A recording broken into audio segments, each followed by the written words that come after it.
In a quiet neighborhood, an elderly black woman living alone, known for always cooking for her neighbors, led a quiet but warm life. One rainy night, she opened her door to a 10-year-old boy, shivering and bruised, running from an abusive stepfather. She didn't ask questions, just brought him in, fed him, protected him, and called the police. Years later, that same boy, now a federal judge, returned to repay her and asked to call her mom. Before we dive in this story, let us know where you're watching from. We love to hear your thoughts. In the quiet corner of a Georgia neighborhood where porches creaked with time and magnolia trees bowed gently over cracked sidewalks, there stood a modest little house at the end of Willow Street. It wasn't grand nor freshly painted, but it had something no real estate agent could list: a soul. The walls, though worn, had soaked in decades of laughter, gospel music, and the sweet scent of baked cornbread that seemed to hover around the windows like a welcome mat in the air. This was the home of Mama Jo.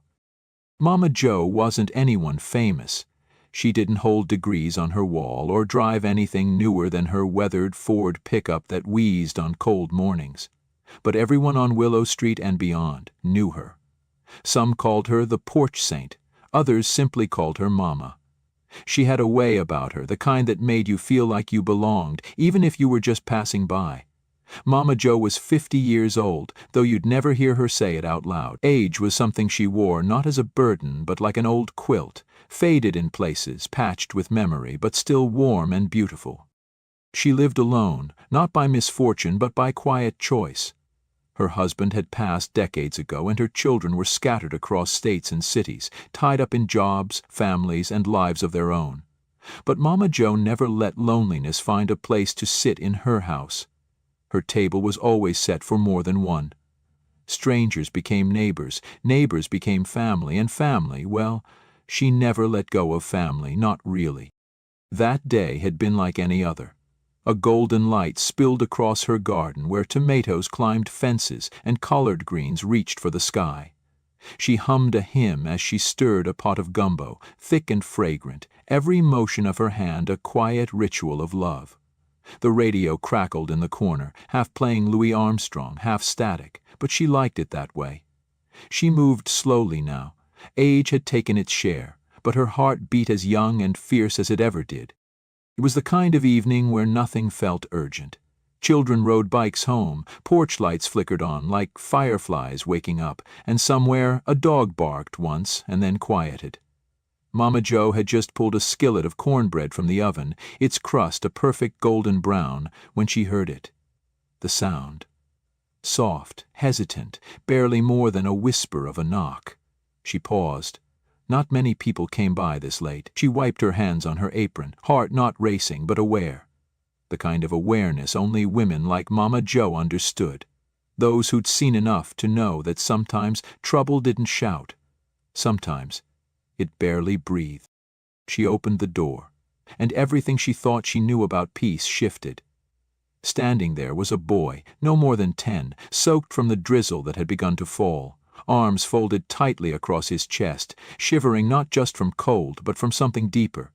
His skin was pale beneath bruises, one eye puffed just slightly, the kind of wound you don't get from tripping on a step. His lips were cracked, his clothes too thin for the evening air.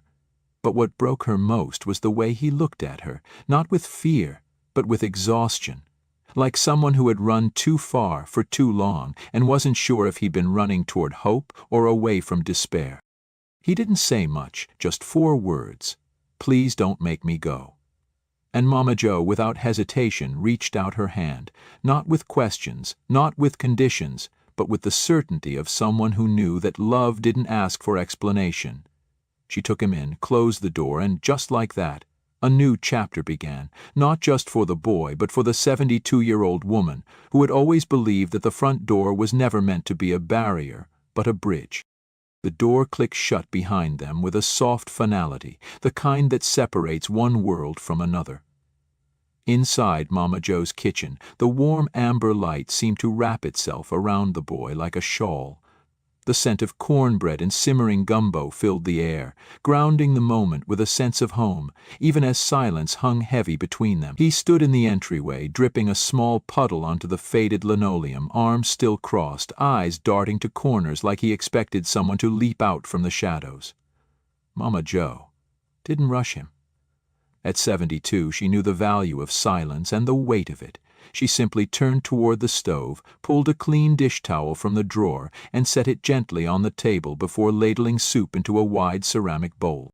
"I made this with okra and smoked sausage," she said softly, not looking directly at him.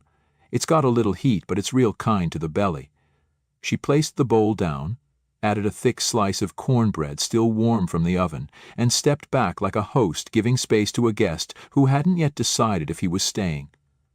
The boy didn't move at first. Then, cautiously, like a stray animal testing trust, he approached the table. His fingers trembled as he reached for the spoon.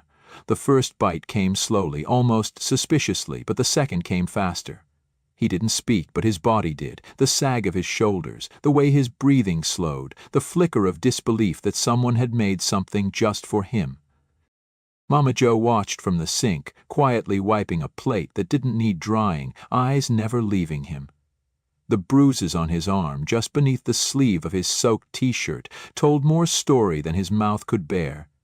She'd seen enough in her years, seen what people didn't want to talk about, what the law sometimes missed, and what children were forced to endure in silence. When he finished, he looked up at her for the first time, and in his eyes she saw the question he was too scared to ask. "Am I safe here?"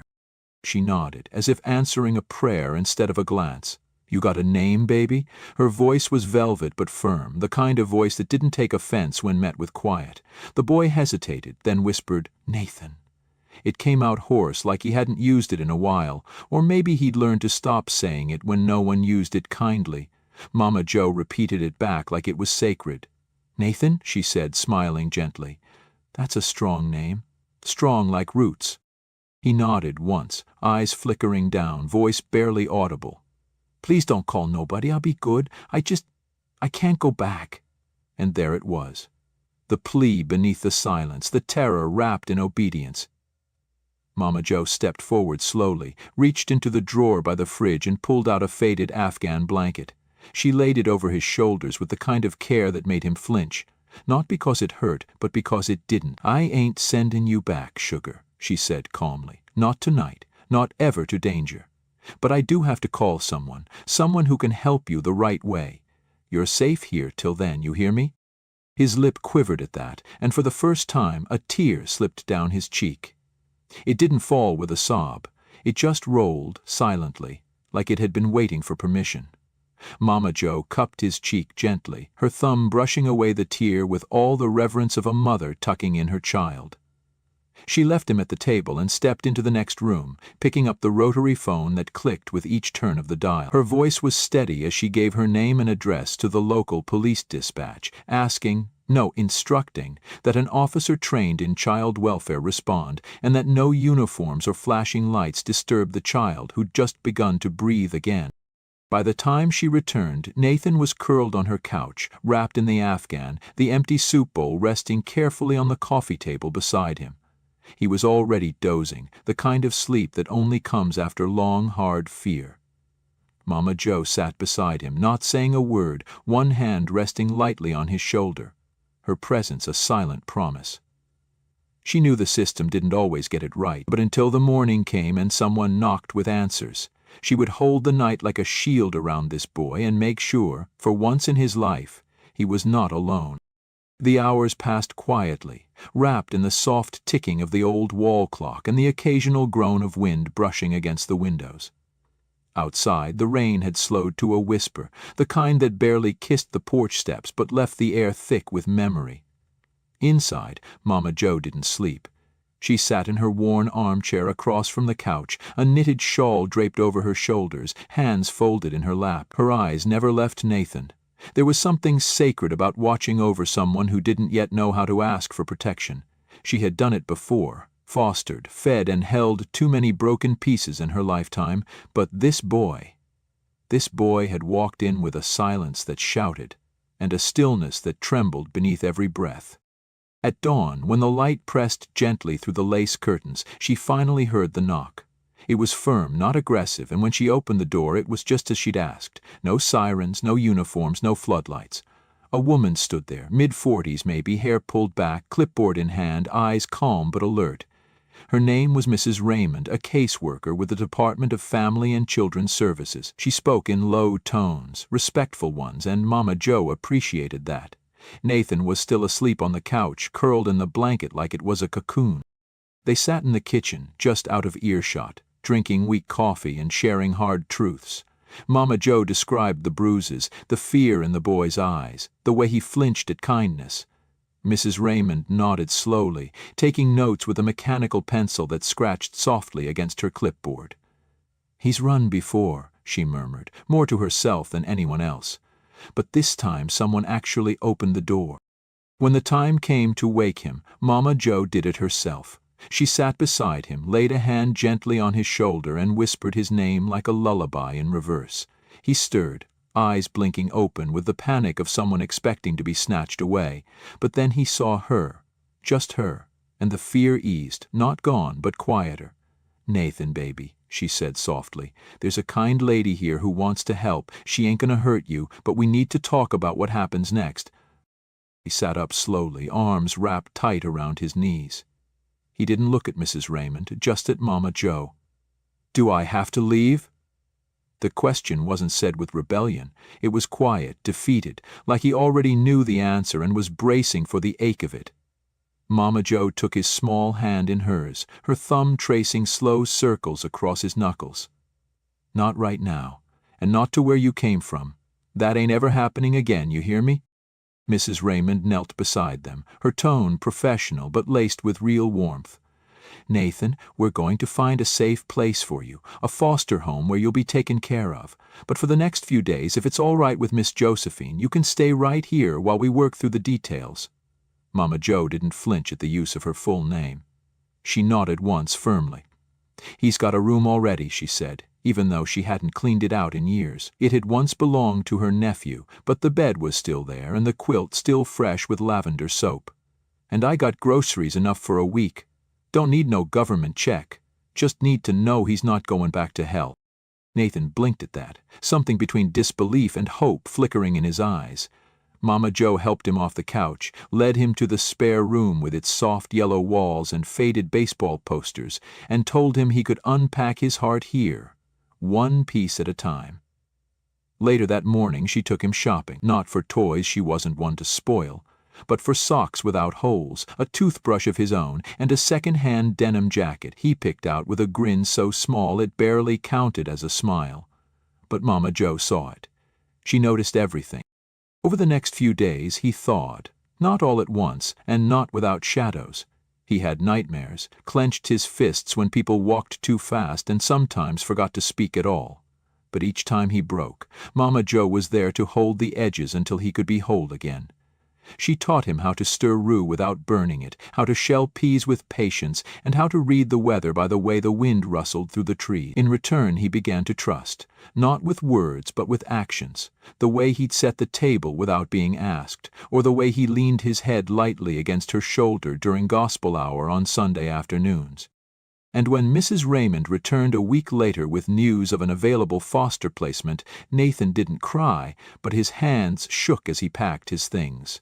A few clothes, a book Mama Joe gave him, and the small notebook she tucked under his pillow. On the first page, in her careful, looping handwriting, she had written, "You are seen, you are safe, you are somebody." He stood by the door, backpack slung over one shoulder, eyes on the porch steps. "Will I see you again?" he asked, and Mama Joe, 72 years strong and still undefeated by time, reached out and cupped his cheek. "You will, baby. I'll be right here, and you come back when you're ready. This door don't close on people who need love." He nodded, lips pressed tight, and followed Mrs. Raymond down the walkway. Mama Joe watched them disappear around the corner, her hand resting lightly on the frame of the open door. The house was quiet again, but something had shifted. Something alive had taken root, and though she couldn't know it then, The seed she planted in that boy, through soup and silence and the simple act of seeing him, was already growing, reaching for something far beyond Willow Street. The days that followed Nathan's departure stretched long and slow, the way time does when something dear has been taken but not truly lost. Mama Jo returned to her routines: early mornings with gospel radio, biscuits in the oven by 7, tending her garden in the afternoons. But the quiet inside her home had changed its shape. It wasn't loneliness exactly, she had lived alone for years, but now the silence echoed with memories. A child's footsteps padding softly across hardwood floors, the sound of silverware clinking gently in a bowl, the low murmur of a boy trying to read aloud. Meanwhile, Nathan's path turned down a road lined with uncertainty. The foster home was safe, at least on the surface. Clean clothes, steady meals, a bedroom of his own, but nothing tasted like Mama Jo's gumbo, and no one said his name with the softness she had. His new guardians were kind but distant, doing their best through the thick fog of the system. School was worse. He was quiet, out of step, often alone. Other kids teased his silence, misunderstood it as arrogance or awkwardness.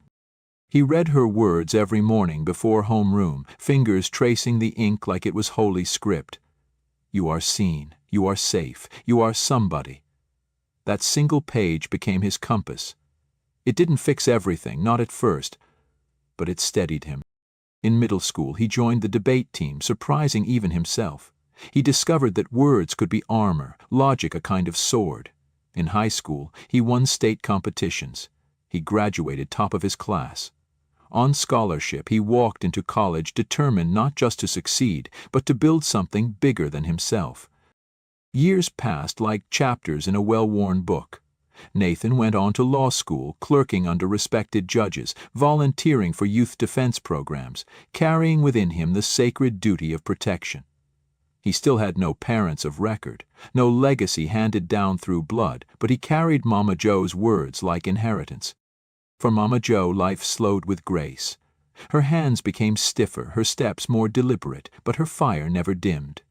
Children still knocked on her door for Sunday treats. Teenagers still sought her advice when the world outside their windows spun too fast. She never once locked her door. She never once stopped listening. She never once stopped believing that one act of mercy could change the whole arc of a person's life. And though she didn't know it yet, not in full, not with clarity, her name was already being spoken in places she'd never imagined. In classrooms and courtrooms, whispered in stories and speeches by a man she'd once fed soup and wrapped in an Afghan. Mama Jo had believed in him before he knew how to believe in himself. And that kind of belief, once planted, doesn't just grow. It blooms into legacy. It was a spring morning, crisp and clear, the kind of morning where everything felt newly washed by rain and promises hung soft in the air. Mama Jo sat at her kitchen table, same place as always, steam rising from her cup of chicory coffee, her hands wrapped gently around the warmth. She moved slower now, her joints ached more often than not, and her breath sometimes came in little huffs when she climbed the porch steps, but she refused to let age make her small. The world had changed around her. Neighbors moved, kids grew up, stores closed and reopened as something else, but she remained rooted, like the oak tree in her yard whose branches reached farther even as its trunk weathered. That morning she was sorting through a stack of old envelopes.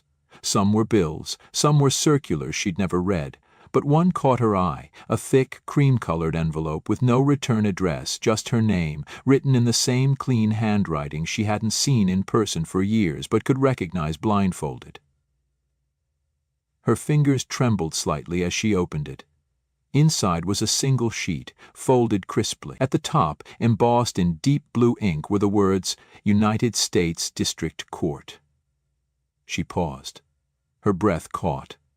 Below that, a letter, brief but saturated with something heavy and holy. Dearest Mama Jo, tomorrow I am being sworn in as a federal judge. There will be cameras, reporters, speeches. I have been asked to speak about my journey, to tell the story that led me to this bench. I will, but I wanted you to have these words first, because none of that, the title, the robe, the law, is mine without you. You saw me when I was invisible. You fed me when I was starving for more than food. You gave me a name worth answering to. You are the reason I stand where I do, not as a survivor, but as a man who belongs. And tomorrow, when they ask me who helped build me, I will say your name out loud so the world will know it too. I love you, Mama. Always have. Always will. Your son, Nathan. The letter trembled in her hand as she laid it on the table. Her eyes, now moist with the weight of memory, drifted to the window.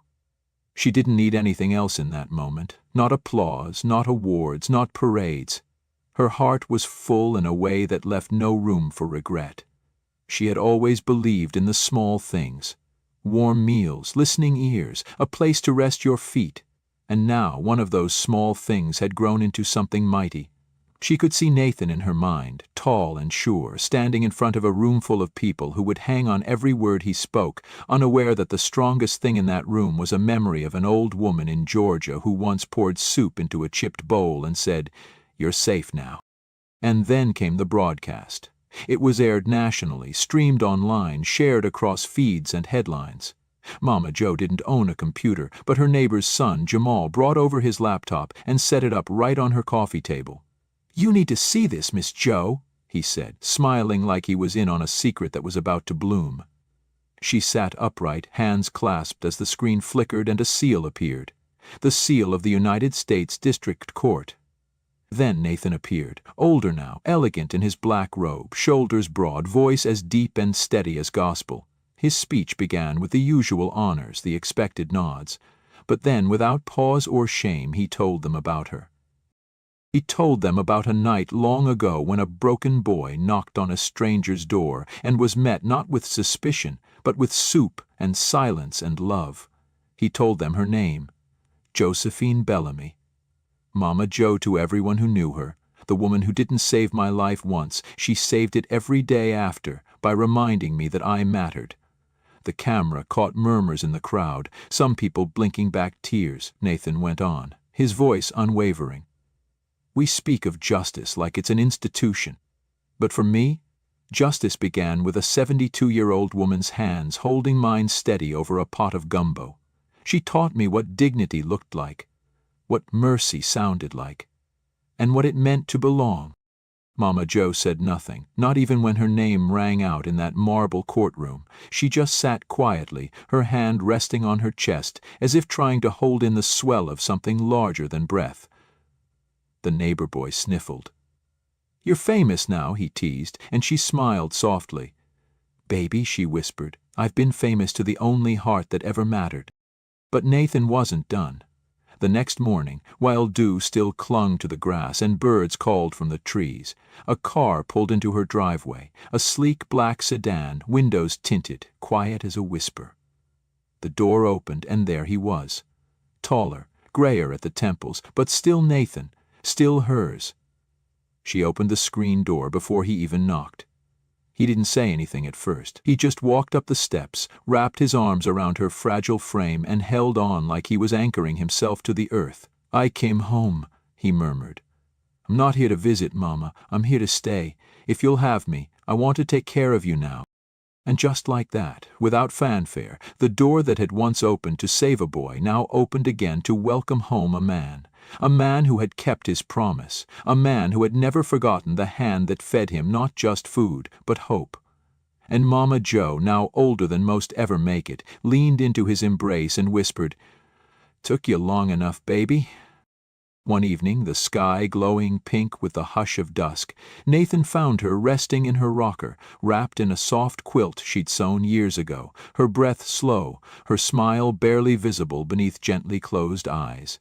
The jasmine outside the window had begun to bloom early that year, and its scent drifted through the cracked pane like a memory returning home.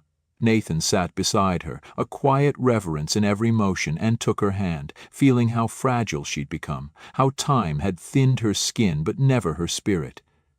He didn't speak right away. He just watched her, memorizing the angle of her jaw, the silver waves of her hair, the soft rhythm of her chest.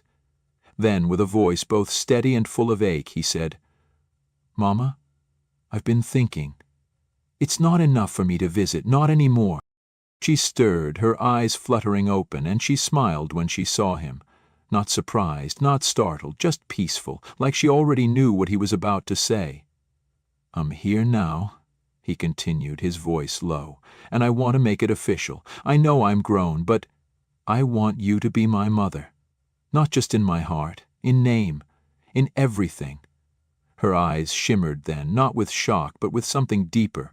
Recognition, gratitude, a love so old it didn't need words to rise. Her hand gripped his just a little tighter, her thumb tracing his knuckles like she'd done when he was a boy too scared to sleep. "You always were my son," she whispered, barely louder than the creak of the floorboards.